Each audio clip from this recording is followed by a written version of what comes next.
உடம்புல ஏதேதோ மாற்றம் வருது.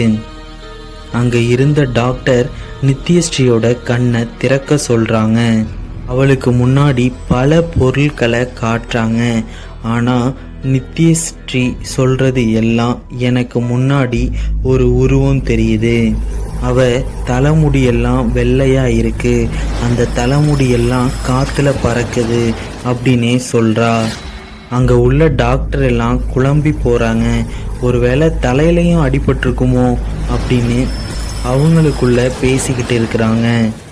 மறுபடியும் அவளை வெளியில கொண்டு போய் இயற்கையை காட்டுறாங்க. இப்ப என்ன தெரியுது அப்படின்னு கேட்டா, அதே வெள்ளை முடிக்காரி நிக்கிறா, அவ கண்ணுல ரத்தமா வலியுது அப்படின்னு சொல்றா.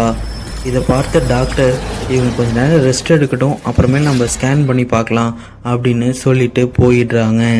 அன்னைக்கு இரவு நித்யஸ்ரீ தூங்கிக்கிட்டு இருக்கும்போது அதே வெள்ளை முடிக்காரி உருவம் அவளுக்கு முன்னாடி தெரியுது.